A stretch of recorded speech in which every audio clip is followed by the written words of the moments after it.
Assalamualaikum warahmatullahi wabarakatuh. Bismillahirrahmanirrahim. Perkenalkan, nama saya Nadifa Rohadatul Aisyih, NIM 119200662.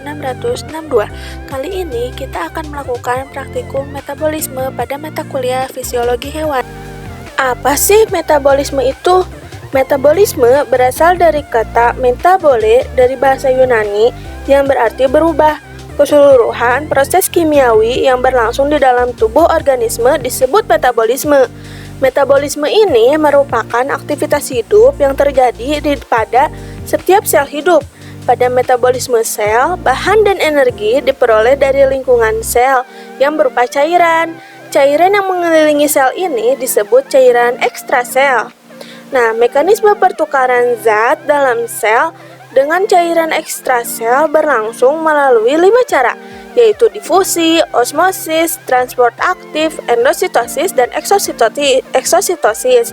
Metabolisme dapat digolongkan menjadi 2, yaitu proses penyusunan yang disebut anabolisme dan proses pembongkaran yang disebut katabolisme. Kedua macam metabolisme ini terjadi terus-menerus dan satu sama lain saling bergantung secara rumit. Selanjutnya, alat yang dibutuhkan adalah timbangan badan dan meteran. Berikut adalah langkah kerjanya. Yang pertama, timbang berat badan.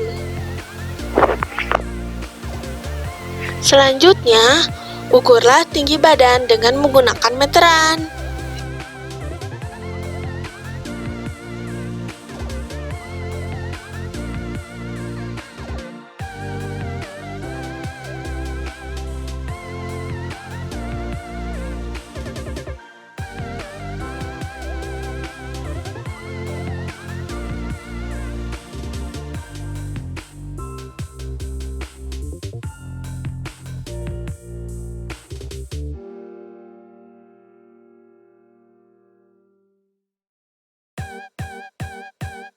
Selanjutnya, tentukan luas permukaan tubuh dengan menggunakan chart du Bois.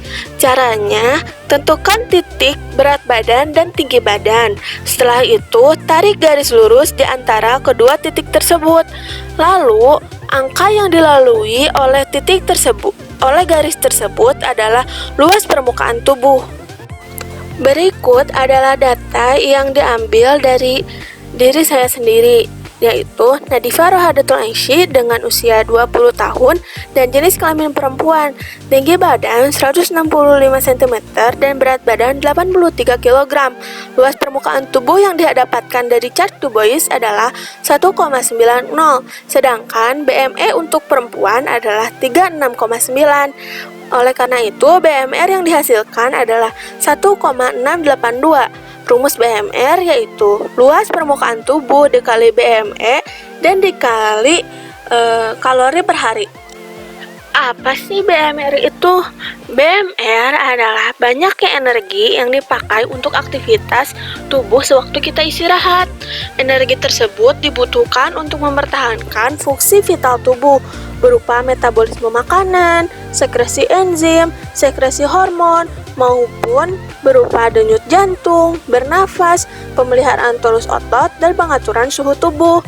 Laju metabolisme basal adalah kebutuhan kalori minimum yang dibutuhkan seseorang hanya untuk sekedar mempertahankan hidupnya, dengan asumsi bahwa orang tersebut dalam keadaan istirahat total, tidak melakukan aktivitas sedikit pun. Mengapa sih terdapat perbedaan kecepatan dalam metabolisme? Jawabannya adalah karena metabolisme ini dipengaruhi oleh berbagai faktor seperti jenis kelamin, usia, ukuran dan komposisi tubuh, serta faktor pertumbuhan. Selain itu, dapat pula dipengaruhi oleh faktor lingkungan seperti suhu, kelembaban, dan keadaan emosi. Di mana sih letak terjadinya metabolisme ini? Metabolisme terjadi di setiap sel makhluk hidup, terutama di dalam mitokondria. Di dalam mitokondria ini terjadi pembentukan ATP atau energi yang dapat membuat kita bertahan hidup. Dari praktikum ini dapat disimpulkan bahwa BMR atau basal metabolic rate atau yang dapat disebut juga sebagai energi yang kita perlukan ketika kita dalam posisi istirahat dalam setiap orangnya berbeda-beda. Hal ini ditentukan oleh beberapa faktor seperti usia, ukuran tubuh, faktor pertumbuhan, jenis kelamin, dan lain sebagainya. Oleh karena itu, kecepatan metabolisme setiap orang tidak dapat sama satu sama lain.